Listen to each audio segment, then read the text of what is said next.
Break के बाद एक फिर से आपका स्वागत है। हम लोग चर्चा कर रहे हैं इजरायल ईरान वॉर को लेकर के और इससे भारत की रणनीति क्या होनी चाहिए, इस पे चर्चा कर रहे हैं। और हमारे साथ पूर्व डिप्लोमेट एम्बेसडर दीपक वोरा साहब हैं, एम्बेसडर त्रिपाठी साहब हैं और रिटायर्ड मेजर जनरल के सिन्हा जी हैं और साथ ही साथ हमारे साथ शिवकांत शर्मा साहब हैं। मैं आपके पास आना चाहूँगा एम्बेसडर त्रिपाठी साहब कि अभी भारत के लिए सबसे बड़ा इमीडिएट चैलेंज क्या है, क्योंकि वहाँ बड़ी संख्या में लोग वहाँ पे काम करने जाते हैं, बड़ी संख्या में बच्चे वहाँ पढ़ रहे होते हैं। अभी जो खबरें आ रही हैं उनके हिसाब से लोगों को वहाँ से निकाला जा रहा है, रिलोकेट किया जा रहा है। तो ये माफ़ी चाहूँगा, तो ये शॉर्ट टर्म मेजर होगा कि हमें कोई इन सब चीज़ों का परमानेंट उपाय सॉल्यूशन ढूंढ के रखना होगा? देखिए, परमानेंट उपाय तो आप कहीं भी नहीं ढूंढ सकते, क्योंकि आप प्रेडिक्ट नहीं कर सकते कि कहाँ पर युद्ध शुरू हो जाएगा और कब शुरू हो जाएगा। और भारतीय छात्र या भारतीय अप्रवासी जो हैं वो ज़्यादातर देशों में हैं, तो आप इसका कोई प्रिडिक्शन नहीं कर सकते, इसलिए परमानेंट उपाय नहीं होगा। ये है कि पहले जो हमारी स्थिति थी, हमारे पास वेयरविदल नहीं थे इतने ज़्यादा, या हमारे पास SOPs नहीं थी कि कहीं भी अगर हमारे छात्रों को या हमारे अप्रवासी भारतीयों को निकालना हो तो कैसे निकालें, उसका कोई खाका नहीं था। अब हमारे पास खाका भी है, हमारे पास उसका पूरा SOP भी है और ये भी हमें पता है कब कैसे किस चीज़ की मदद से हमें करनी चाहिए, तो वो हम कर रहे हैं।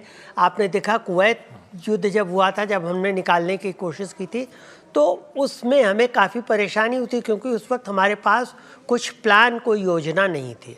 अब हमारे पास योजना है। आपने देखा है यूक्रेन युद्ध में हमने यूक्रेन से कैसे लोगों को निकाला, सूडान से हमने कैसे लोगों को निकाला, और अब ईरान से भी हम कैसे लोगों को निकाल रहे हैं। तो अब इसमें कोई दो राय नहीं होनी चाहिए कि हमारे पास तो पैराफर्नेलिया है, हमारे पास ये ताकत है कि जहाँ भी युद्ध क्षेत्र में, अशांत क्षेत्र में हमारे हिंदुस्तानी पड़े हुए हैं, उनको हम वहाँ से कैसे सकुशल निकालें। अब यह है कि कब निकालना होता तो तुरंत नहीं होगा। अब मिडिल ईस्ट में भी देखिए, जो 90 लाख भारतीय आप कह रहे हैं कि प्रभावित होंगे, इतनी जल्दी नहीं प्रभावित होंगे, क्योंकि ये युद्ध बहुत देर तक बहुत दूर तक नहीं जाएगा। ये युद्ध जल्दी ही ख़त्म होगा। मेरे ख्याल से अगले 2-3 दिन में शायद दो चीज़ें हों, जैसा कि इजरायली एम्बेसडर ने कहा है, लेकिन उन्होंने इशारा किया है, लेकिन उन्होंने खुल के नहीं बताया। लेकिन मेरे विचार से कि अगले 2-3 दिनों में ईरान के जो मिलिट्री और सिविलियन गवर्नमेंट के इस्टेब्लिशमेंट हैं, वहाँ पर नुकसान पहुँचाया जाएगा। इंफॉर्मेशन विंग को तो उनके नेशनल टीवी को आपने देखा है कि ख़त्म कर दिया गया है तकरीबन, और इसके साथ साथ खमेनेई को एलिमिनेट करने की कोशिश होगी और शायद सफल भी हो जाएगी। क्योंकि आप देखें, ईरान में जो हमले हुए, शुरुआती हमले वो इजराइल से ईरान में नहीं हुए हैं, ईरान से ईरान में हुए हैं, क्योंकि मोसाद ने पिछले 4 सालों से वहाँ अपने ऑपरेटिव्स को वहाँ पर इस तरह से भेजा, प्रशिक्षित किया, हथियार छोटे मोटे ले गए ताकि जरूरत पड़ने पर उनका काम किया आपने बड़ी बात कही कि जिस तरह की तैयारी है उसमें सिर्फ परमाणु हथियार से रोकना ही नहीं है, बल्कि आगे चल के सत्ता परिवर्तन की तरफ हम देख सकते हैं। यहाँ पे शिवकांत शर्मा साहब कि अगर मान लिया जाए ये युद्ध में ईरान कमज़ोर पड़ जाता है, तो क्या ये स्थिति पैदा हो सकती है क्या कि वहाँ के लोग खुद ब खुद चाहें कि नहीं जी अब तो इनको बाहर चले जाना चाहिए? क्योंकि जैसा कि बता भी रहते हैं के सिन्हा साहब कि वहाँ पे बहुत सारे बड़ी तादाद में लोग हैं जो चाहते नहीं कि इस तरह के कट्टरवाद और मुल्लावाद के पक्ष में रहें। वो लोग पहले 79 से पहले वाली स्थिति में वापस लौटना चाहते हैं, जो एक गोल्डन एरा था उसको वापस पाना चाहते हैं। आपकी बात ठीक है। बहुत से लोग इस वजह से भी नाराज हैं क्योंकि उनको आर्थिक संकट का, आर्थिक विपन्नता का सामना करना पड़ा है, और पिछले जो 50 साल हैं, 45 साल हैं इस्लामी क्रांति के, वो बहुत अच्छे नहीं बीते हैं। लेकिन इस तरह के जहाँ रिजीम होते हैं, तानाशाहियाँ होती हैं, वहाँ सबसे बड़ी समस्या ये है कि तानाशाही को हटाना इससे बड़ी चुनौती तानाशाही की जगह कौन आएगा ये होती है। अब आप मिसाल देख लें सीरिया की, मिसाल देख लें इराक की, लीबिया की, इन सब का जिक्र अभी बातचीत के दौरान आया। ईरान भी वैसा ही देश है। तो मुल्लाशाही अगर हट गई, मान लीजिए खमेनी को जो है वो समाप्त कर दिया गया या किनारे कर दिया गया, उसके बाद क्या होगा? क्योंकि ईरान के भीतर जो विपक्ष है वो इतना बटा हुआ है। अभी पीछे जब ये आंदोलन शुरू हुए थे, महिलाओं के ऊपर जब जो है वो उनको हिजाब को लेकर के प्रतिबंध लगाए गए थे और उसके खिलाफ आंदोलन हुए थे, तब बहुत से गुटों ने मिल करके एक मंच बनाने की, एक मोर्चा बनाने की कोशिश की थी, लेकिन वो सफल नहीं हुई। इतने ज़्यादा। और फिर ईरान ऐसा देश है जिसने, देखिए, लेबनान में, जॉर्डन में, इराक में, सीरिया में, सब जगह अपने प्रॉक्सीज फैलाए हुए थे, यमन में।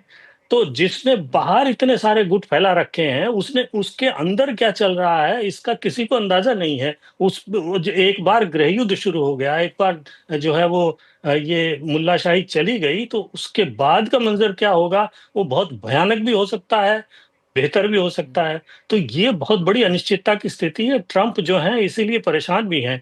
वहाँ जो नेशनल सिक्योरिटी की मीटिंग हुई है, उसमें एक बड़ा मुद्दा यही था कि अगर वहाँ रिजीम चेंज होता है तो उसके बाद क्या होगा? और ट्रंप के उसके एक बाद क्या सबसे बड़ी होगा? समस्या ट्रंप के अपने पाले में है कि उनकी अपनी जो पार्टी है उसमें 2 धड़े हैं। एक उनका मागा, मेक अमेरिका ग्रेट अगेन वाला धड़ा है, बहुत बड़ा धड़ा है। और दूसरा धड़ा पुराने कंजर्वेटिव जिनको नियोकॉन कहते हैं, उनका है। तो वो धड़ा जो है नियोकॉन वाला, वो चाहता है कि यही मौका है, पृथ्वीराज वाली बात हम मत चूके चौहान, इसी वक्त ईरान कमजोर है और वहां सत्ता परिवर्तन कर दिया जाए और उसका जो परमाणु कार्यक्रम है पूरी तरह समाप्त कर दिया जाए। लेकिन जो उनका उनका जो मागा धड़ा है, जिसके बलबूते पे वो चुन के आए हैं, वो कतई नहीं चाहते कि दोबारा ये जो है दूसरे चक्रों अमेरिका, का। वो भी पश्चिम एशिया में जाकर के पांव उलझाए। और तीसरी समस्या उनकी ये है कि उनकी अपनी जो खुफिया एजेंसियां हैं, उनकी रिपोर्ट तुलसी गबार्ड ने उस पे बयान दिया था, जिसके बारे में उन्होंने ये कह के जो है उसको किनारे कर दिया कि वो जो कुछ करती रहे, कहती रहे, मुझे इसकी परवाह नहीं है। लेकिन उन्होंने ये कहा कि ईरान जो है अभी 3 साल दूर था परमाणु बम बनाने के। ऐसे कोई आसार नहीं है कि ईरान अगर चाहता तो परमाणु बम बना सकता था। ये अमेरिका की इंटेलिजेंस एजेंसीज की रिपोर्ट है, काफी रिसर्च के बाद तैयार की गई है तुलसी गबार्ड ने। इसके बाद तो आपकी जो खुफिया एजेंसियां कुछ कह रही हैं, आपकी पार्टी के दोनों धड़े कुछ कह रहे हैं, तो एक तरह से वो अपने आप को फंसा हुआ भी महसूस करते हैं। और ऐसे में अगर कहीं उनकी सेना पे कहीं इतने सारे बेस हैं खाड़ी में, कहीं जरा सा किसी ने या किसी प्रॉक्सी ने हमला कर दिया तो उनको कूदना पड़ेगा, और कूदना पड़ेगा तो उसका हश्र क्या होगा? तो ये बहुत सारी समस्याएं हैं, इसीलिए भाग करके वहां आए हैं। हालांकि इसमें एक रिपोर्ट ये भी आई थी इंटरनेशनल एटॉमिक एनर्जी एजेंसी की, जिसका कहना था कि 400 किलो यूरेनियम जो है सो वो अभी ईरान के कब्जे में है, जिसकी प्योरिटी 60% प्लस है, जो काफ़ी हद तक सफिशिएंट होता है परमाणु हथियार बनाने के लिए। ये एक इमीडिएट ट्रिगर था जिसको लेके ये लोग वहाँ पे हमला करने के लिए उतारू हुए। यहाँ पे एम्बेसडर वोरा साहब, ये एक बड़ा अच्छा मुद्दा शिवकांत जी ने रखा कि ठीक है, वहाँ पे अगर ईरान को ईरान को इजरायल हरा भी देता है तो उसके बाद क्या होगा? सत्ता परिवर्तन हो जाता है, उसके बाद क्या होगा? ये एक बड़ा चैलेंज होगा कि ईरान कमजोर होगा कि ईरान मजबूत होगा। सर, इराक में आपको मालूम है ना, जब श्री सद्दाम हुसैन को भेज दिया गया था जहां भेजना था, क्या हुआ था? Total chaos.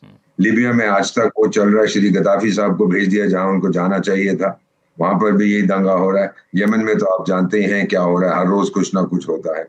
अगर ईरान में दंगा होता है, to put it very crudely sir, जैसे पाकिस्तानी कहते हैं, और मेरे प्यो तक की जाता है, पाकिस्तानी लोग यही कहते हैं, मुझे क्या फर्क पड़ता, दंगा हो और दंगे के बाद वहां पे अपने आप स्थिरता आएगी। कौन सी दुनिया में सर, पेरू में या साउथ अफ्रीका में या मंगोलिया में क्या असर पड़ेगा अगर ईरान में दंगा होगा? ऑयल चलता रहेगा, हॉर्मुज कोई बंद नहीं होने वाला, जैसे जनरल साहब ने स्पष्ट रूप से कहा है, and he is brilliant in his analysis. वो तेल आता रहेगा, कोई फर्क नहीं पड़ेगा। सोना कुछ महंगा हो जाएगा, तेल कुछ महंगा हो जाएगा, सऊदी अरेबिया ज्यादा तेल पैदा करेगा, फिर प्राइसेस गिर जाएंगी। There is not an issue. वहां क्या होता है उसकी मैं फिक्र क्यों करूं सर? मैं तो चाहता हूं कि ये मूल्य जाएं। मैं चाहता हूं कि न्यूक्लियर प्रोग्राम तो मैंने खत्म कर दिया उनका। मैं चाहता हूं कि मूल्य चले जाएं और जो नई सरकार जो भी आए, वो अगर इंटरनल स्ट्राइफ है तो फिर वो न्यूक्लियर बॉम्ब के बारे में थोड़ा ना सोचेंगे कि एक दूसरे पे बॉम्ब फेंकेंगे आप। वो तो अपने आप को वहां स्टैब्लिश करने की कोशिश कर, वो शाह ईरान का जो बेटा है, जो मैं मिला वहां से न्यूयॉर्क में, 60-65 साल का है, उसकी तो एक बहू भी उसकी यहूदी है, वो शहनशाह का जो जो क्लेमेंट है to the throne of Iran. तो ये सारी चीजें अगर हैं तो ईरान में अगर दंगा होता है तो होने दीजिए सर। कई सालों तक, क्षमा कीजिएगा जनरल साहब, अम्बेसडर त्रिपाठी, मेरे को कई सालों तक विदेश सेवा में बताया गया कि अगर पाकिस्तान में दंगा होता है तो वो हमारी स्थिरता के लिए ठीक नहीं है। Aren't nonsense. जितना दंगा हो मैं उतना ही तेज भांगड़ा करूंगा sir. Exactly the same with मुझे मैनू की फर्क पैंदा है, जाओ एक दूसरे को मारो काटो, ठीक है, देखी जाएगी। How are you hurting me, you are not. होता हूँ बिल्कुल। अलग एक बात बोल दूं एम्बेसडर वोरा साहब, अभी मैंने गौर किया कि आपने जो जैकेट पहन रखा बड़ा खूबसूरत सा है, और मुझे लगता है यहाँ से किसी पार्टी में जाने वाला है, ऐसा मुझे लग रहा है, इसलिए मैं बहुत जल्दी आपको फ्री भी करूँगा। मेजर जनरल के सिन्हा साहब, सवाल वही है आपसे भी कि इस युद्ध के बाद ईरान कमज़ोर होगा कि मजबूत होगा? देखिए, ये मेरा तो ये मानना है कि यदि ईरान के अंदर में जो अभी मुल्ला शाही है, जो कि इतनी ज़्यादा एब्सोल्युटली आप एक टेररिस्ट का ही आप देखें, वो तो पाकिस्तान से भी ज़्यादा है। पाकिस्तान में तो अंदर ही कुछ लोग हैं, ये तो पूरे के पूरे वेस्ट एशिया के अंदर में अपना यही चलाते हैं, तो वो किसी भी हालत में मजबूत होगा। देखिए, वहाँ के जो यूथ हैं वो बहुत बेचैन हैं। यदि आप उनके आंकड़ों को यदि आकलन करें कि आपका इन्फ्लेशन कोई कहता है 80%, मैं सुन रहा था कि जो सरकारी आंकड़ा है 45% है। इतने दिनों से सैंक्शन लगा हुआ है उसके ऊपर में। तो आप सोचते हैं कि आज के यूथ इन चीज़ों में, और ईरान के यूथ नहीं, दे आर वेरी प्रोग्रेसिव। वो ईरान के यूथ, उनकी जो इवन विमेन ये हैं, वो आपके पार्लर्स में जाना चाहती हैं, बाल खोल के घूमना चाहती हैं। उनको आप उसी भुरके के अंदर, इनमें और तालिबान में क्या फ़र्क आप देखते हैं? जो IRGC के लोग, उनको में थोड़ा सा इसमें थोड़ा प्रोग्रेसिव है। देखिए, Iran is a beautiful country, people are, Persian culture है भाई, ठीक है। वहाँ पर 3-4 आपको भी पता होगा ये फैक्शंस जो हैं, जो एक है MEK कहलाता है, PDKI कहलाता है, जो कुर्द वाला है PJKI कहलाता है, जैसा अदल वाले हैं कुछ कुछ छोटे से, ये गुट हैं, ये करेंगे, लड़ेंगे, मरेंगे।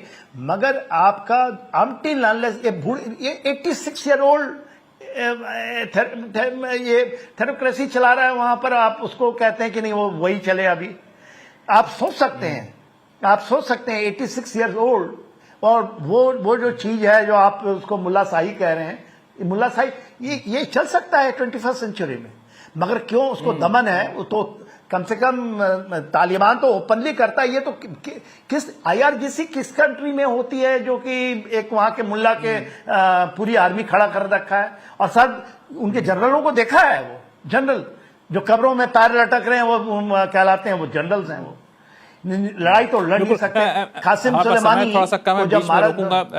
मेजर जनरल सिन्हा साहब, समय थोड़ा सा कम है, बीच में रोक रहा हूँ। एम्बेसडर त्रिपाठी साहब, लास्ट कमेंट आपके पास मैं जाना चाहूँगा कि अभी G7 की बैठक भी चल रही है, वहाँ पे प्रधानमंत्री मोदी भी हैं, तो इस मोर्चे पर क्या अपेक्षा रखी जाए? देखिए, G7 की जो बैठक चल रही है और मोदी जी वहाँ फुल फ्लेज सदस्य के रूप में नहीं है, भारत एक ऑब्जर्वर के रूप में है जिसको वोटिंग राइट नहीं है। वो हम देख सकते हैं, भाषण उनके सुन सकते हैं, अपने कंज्यूम कर सकते हैं कि क्या क्या किया गया है, लेकिन हम वहाँ वोटिंग राइट नहीं कर सकते, वो इन्फ्लुएंस नहीं कर सकते उनको। इसलिए G7 ने जो भी कहा है उससे हमको कोई भी फ़र्क हमारे ऊपर पड़ने वाला नहीं है, हमारी पॉलिसीज़ के ऊपर फ़िलहाल। दूसरी एक छोटी सी चीज़ मैं ये कहना चाहूँगा कि ईरान के बारे में जो ये कहा जा रहा है कि लोग ईरानी उससे बहुत नाखुश हैं, मैं थोड़ा सा डिफ़र करना चाहता हूँ।